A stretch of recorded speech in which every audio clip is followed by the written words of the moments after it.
છે એ ખનન માફિયાઓ ખોદી એ લોકો અને આ રીતે કરી એ લોકો એવી ધમકી અમને આપતા હતા હા કે મારી જોડે ખનીજ ખાનના અધિકારી રિટાયર્ડ છે, હા હા એટલે અહીં આગળ કોઈ ગાડી આવશે નહીં. દાદા ગયા બધે હા, આટલી ઉંમર હોવા આ છતાં સમય ચાલુ હતો ને, રાતના સમય 2 વાગે તો પણ ખનીજ ખાનમાં હું ફોન લગાવતો હતો હા પટેલ સચિનને.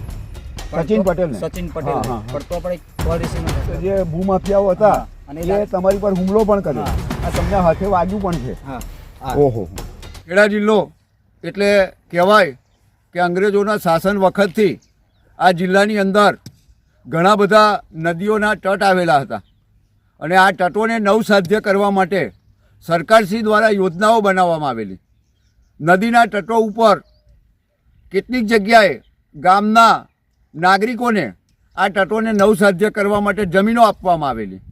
એવી જ એક જમીન ખેડા જિલ્લાના અમદાવાદ સાથેના જોડતા ગામ એટલે નેનપુર ગામે નદીના પટની બાજુમાં નેનપુર સામુદાયિક સેવા સહકારી મંડળીને સરકાર દ્વારા આપણે જોઈ રહ્યા છીએ તે પ્રમાણે જમીન આપવામાં આવેલી. પરંતુ આ જમીનમાંથી કેટલીક અલગ અલગ પ્રકારની ખનિજો અને રેતી નીકળતી હોવાના કારણે મહેમદાવાદના ભૂમાફિયાઓનો દોડો આ જમીન પર પડેલો અને તેઓએ આ મંડળીના અધિકારીઓની ગેરહાજરીમાં, મંડળીના અધિકારીઓની આંખ મીચાવણામાં આ જમીનને જાણે ચીરહરણ કરવાનો પ્રયત્ન કર્યો હોય તેવું આપણે જોઈ રહ્યા છે. આપણી પાછળના દ્રશ્યો જોઈએ તો આ સામુદાયિક મંડળીની જગ્યાની અંદર રાતોરાત આ રેતીનું ખનન થઈ રહ્યું છે, માટીનું ખનન થઈ રહ્યું છે તેવું સ્પષ્ટપણે દેખાય છે. વારંવાર ગામના જાગૃત નાગરિક પૂજાભાઈ દ્વારા આ જમીન મંડળીની માલિકીની હોવાનું સરકારશ્રીને રજૂઆતો કરવામાં આવી. મંડળીની અંદરથી ગેરકાયદેસર માટી અને રેતીનું ખનન થતું હોવાનું જણાવવામાં આવ્યું. વળી નવાઈની વાત તો એ છે કે સરકારને એક રોડ બનાવવો હોય તો વારંવાર રજૂઆતો કરવી પડે, ગ્રાન્ટનો અભાવ બતાવવામાં આવે અને પછી ગ્રાન્ટ મંજૂર કરવામાં આવે અને પછી રોડ બની જાય. તો અહીં તો કદાચ આ સરકારના તંત્ર કરતાં પણ એક ડગલું આગળ સરકારના અધિકારીઓને ખિસ્સામાં લઈને ફરનારા લોકોએ આ નેનપુરથી કનિજની વચ્ચે નદીના પટની અંદર રોડ બનાવી દીધો. કારણ ફક્ત એટલું જ હતું કે તેઓ આ નદીના પટમાંથી રેતી અને માટી બેફામ રીતે ખનન કરી શકે અને ગેરકાયદેસરના રસ્તાનો ઉપયોગ કરી તેને આગળ સપ્લાય કરી શકે અને કરોડોના માલામાલ બની શકે. આજે જ્યારે સરકારની અંદર એવું કહેવામાં આવે છે કે કોઈ પણ જગ્યાએ ધરતીનું ચીરહરણ થતું હોય, નદીના પટોનું ચીરહરણ થતું હોય તો એને રક્ષવા માટે સરકારે કાયદા બનાવ્યા છે અને કોઈ પણ વ્યક્તિ આ બાબતની ફરિયાદ કરશે તો તેનું તાત્કાલિક નિરાકરણ આવશે. પરંતુ અહીંયા સરકારનું નગરોળ તંત્ર, એ ચાહે કલેક્ટર કચેરી હોય, ખાણ ખનીજના અધિકારીઓ હોય કે પોલીસ તંત્ર હોય, તેઓના દ્વારા કોઈ સહકાર મળ્યો ના હોવાનો આક્ષેપ પૂજાભાઈ દ્વારા કરવામાં આવ્યો છે. ત્યારે આપણે જોઈએ કે હાલની અંદર પણ આ માટીનું ખનન, આ રેતીનું ખનન થયેલું છે. ત્યારે ખાણ ખનીજ અધિકારીઓ પોતાની ઊંઘ અડાડી અને આ ખનન માફિયાઓ સામે ક્યારે કાયદેસરની કાર્યવાહી કરશે તે સળગતો સવાલ છે. આ જે જગ્યા છે એ ખનન માફિયાઓએ ખોદી એ લોકો અને આ રીતે કરી દીધી. એ લોકો એવી ધમકી અમને આપતા હતા હા કે મારી જોડે ખનીજ ખાનના અધિકારી રિટાયર્ડ છે, હા હા એટલે અહીં આગળ કોઈ ગાડી આવશે નહીં, કે નહીં. તું ગમે તે કરીશ. અને એમની ઓળખાણથી અમને કોઈ અમારું વાળ વાંકો કરી શકશે નહીં. બરાબર છે.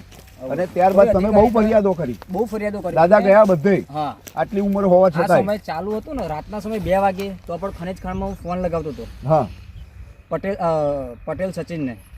સચિન પટેલને? સચિન પટેલને, હા, હા, હા. પણ તો પણ કોલ રિસીવ નતા નતા કરતા. કરતા. અને ઉપરથી જે ભૂમાફિયાઓ હતા હા, અને એ તમારી પર હુમલો પણ કર્યો. હા. આ તમને હાથે વાગ્યું પણ છે. હા, હા. ઓહો.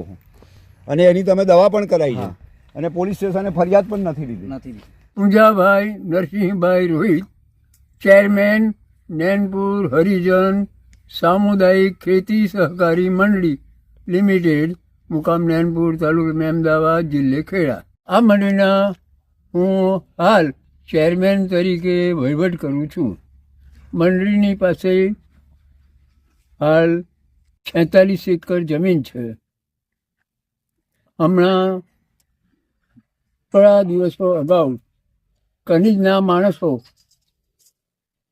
વિશ્વ નદીમાં રસ્તો બનાવી મારી મંડળીની જમીન 46 એકરમાંથી રાત દિવસ મશીનો લાવી ખોદકામ કરી માટી ભરી જાય છે.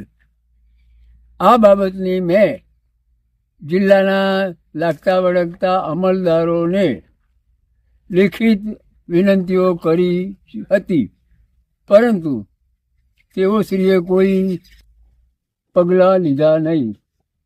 જ્યારે અમે ત્યાં થોડોક પ્રતિકાર કરવા ગયા તો ખનીજના માણસો અમારી સામે હુમલો કરેલો, અમને મારવા આવેલા. હવે અમે ગરીબ માણસો, અમારી પાસે હથિયારો હજાર નહીં, એટલે અમે એમની સામે થયા નહીં. પણ અમારા એક બે માણસોને વાગ્યું છે. અમારી કમિટી સભ્યને ફ્રેક્ચર પણ થયું છે. બે ચાર માણસો અમે દોડી આવેલા, એટલે અમે મારમાંથી બચી ગયા. એ લોકો જાસા બોલી અને રાત દિવસ માટી, ડમ્પરો, જેસીબી મશીનો, બીજું એક મોટું મશીન, એના દ્વારા ખોદીને માટી ભરી જાય. દાદા, આ કયા લોકો હતા જે માટી ચોરતા હતા? કયા લોકો હતા? ખનીજના બે પટેલો, પટેલ પલકભાઈ અને મનોજભાઈ પટેલ, આ બંને આ કારસ્તાન કર્યું અને અમને મારી નાખવાની ધમકી પણ આપેલી.